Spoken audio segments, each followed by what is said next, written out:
Selamat datang di Bersatu, berita seputar hasta laku. Dengar berita, ingat bersatu. Masih bersama dengan saya Gilar Prasetyo. Seperti biasa, saya akan menyampaikan berita-berita yang tentunya saya ambil dari sumber-sumber terpercaya. Bukan dari sumber.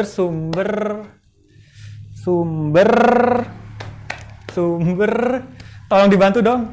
Sumber daya alam. Bukan. Sumber baru motor. Bukan. Dua kata. Sumber petir. Wah, sumber petir. Kocak nih kameramen ya. Saai lu tutup lensa.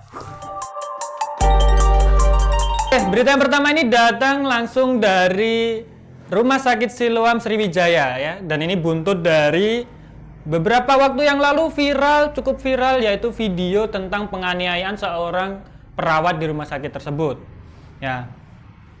Penganiayaan tersebut bermula dari si perawat ini diminta oleh keluarga pasien untuk melepas selang infus dari si anak keluarga pasien. Nah, ketika dilepas masih ada sedikit bekas darahnya dan akhirnya tidak terimalah itu si ayah pasien datang langsung menghajar si suster ini, melakukan tindak kekerasan sampai menyebabkan memar, dan akhirnya si suster yang habis merawat, sekarang dia gantian yang dirawat ya. Dan itulah buntut dari emosi si bapak ini, si pelaku penganiayaan ini, akhirnya bermula dari emosi, kini dia juga akan berujung bui. Dan dia terancam terjerat pasar berlapis. Nah, maksud saya gini ya, kalau misalkan kita emosi, melakukan protes, ya silakan, tapi haruslah dengan cara-cara yang beretika, yang beradab gitu. Lagi pula juga emosi yang berlebihan tidak menyelesaikan masalah, malah menambah masalah, ya kan? Dan maksudnya gini, dia kan emosi protes terhadap si suster. Menurut saya kalau misalkan mau protes sama si suster ini, ya silakan. Kalau misalkan si suster ini melakukan perawatannya itu tidak sesuai SOP, ya enggak? Kalau enggak sesuai SOP, protes dong. Misalnya minta dipasangin selang infus, malah sama si suster dipasangin selang regulator. Kan bahaya ya.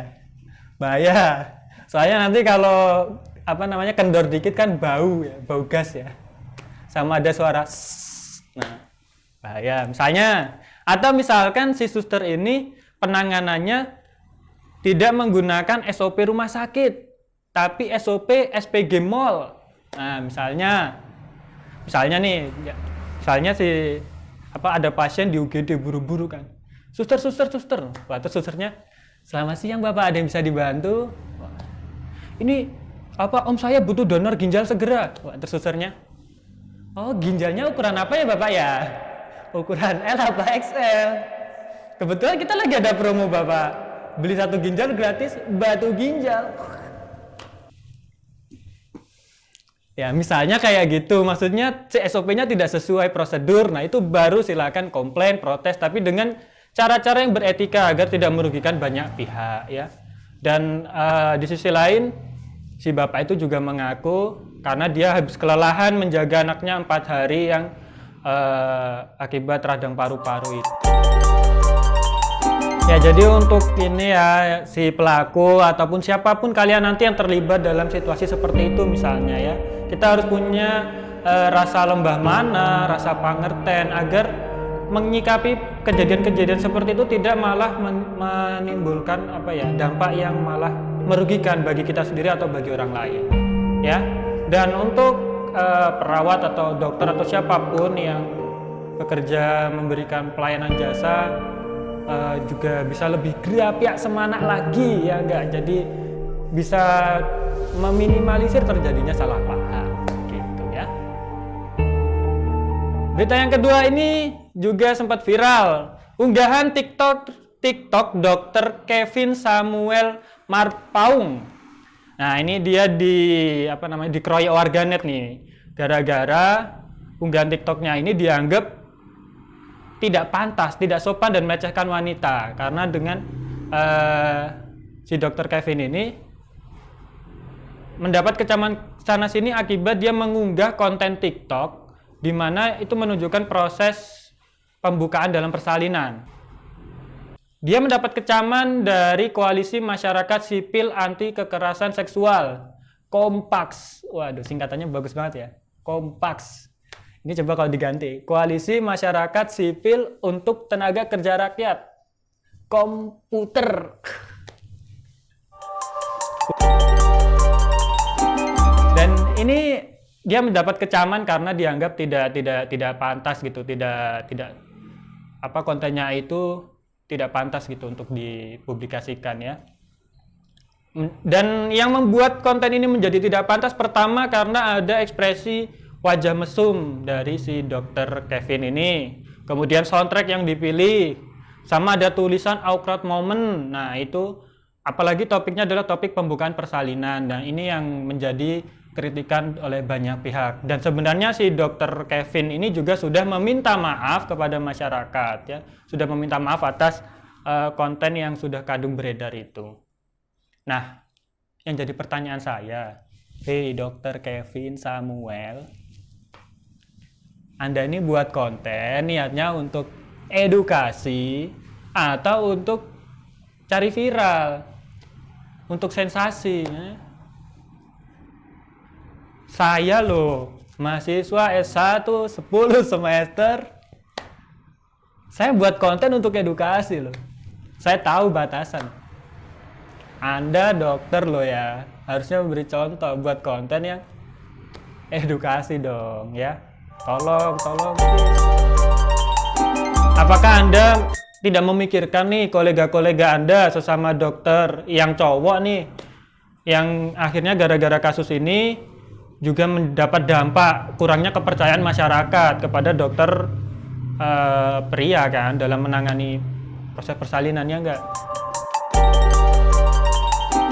Apalagi Anda buat konten gini-gini. Ya kalau cuman gini-gini nggak usah dokter. Tukang parkir juga bisa. Tukang parkir gini, yo mundur. Ini tidak melecehkan loh. Tapi malah menolong kalau tukang parkir. Ya enggak? Udah gitu tarifnya cuma 2.000. Lebih murah. Oke, bisa kan buat konten yang entertain tapi tetap mengedukasi. Misalkan yang buat yang fun education. Banyak loh contoh-contohnya, ada dokter ini Ferdi Riva, ada dokter Ehida Rehan, ini dia mahasiswa UI yang mahasiswa kurang mampu tapi dapat beasiswa dan akhirnya sekarang ini buat konten-konten tentang kedokteran, itu tips-tips gitu malah bagus ya. Anda kan saya lihat nih di video kompilasi TikTok Dr. Kevin Samuel. Itu kan Anda sering kan itu joget-joget gitu-gitu kan. Nah, kasih tuh tips-tips tuh di atasnya. Nah, itu kan lebih bermanfaat itu. Kalau nggak belajar nih dari dokter yang fenomenal kita, Dr. Tirta. Gimana nih caranya viral dan bermanfaat nih? Nah, silakan pelajari itu. Tolong ya ini untuk para kalian siapapun nih, konten kreator atau influencer nih, buat konten ya yang fun education gitu loh, ya enggak? Kita kan buat konten, endingnya itu ya mengedukasi masyarakat, ya enggak? Bukan meminta maaf kepada masyarakat. Karena sudah banyak kejadian, ya enggak? Bikin kontroversial, klarifikasi, minta maaf, akhirnya diundang sana sih. Ya, itu aja berita yang saya bawakan hari ini ya. Dan gara-gara saya mengisi konten di Bersatu ini ya teman-teman, saya itu sering dapat kiriman berita-berita dari para teman-teman sekalian ya. Saya sering dikirimi berita, tolong dong angkat ini, tolong dong angkat ini. Saya nggak masalah ya, karena itu bisa jadi bahan saya. Cuman masalahnya, kenapa ada yang ngirim berita duka, ngirim lelayu? Ini kan saya bingung maksudnya, dia pengen saya takziah ke rumahnya, atau dia pengen lelayunya saya siarkan di sini. Ya mungkin itu aja, sekian berita dari saya di Bersatu. Berita seputar hastalaku. Ingat, dengar berita, ingat bersatu. Karena dengan bersatu kita bisa guyub guyon dan gayeng.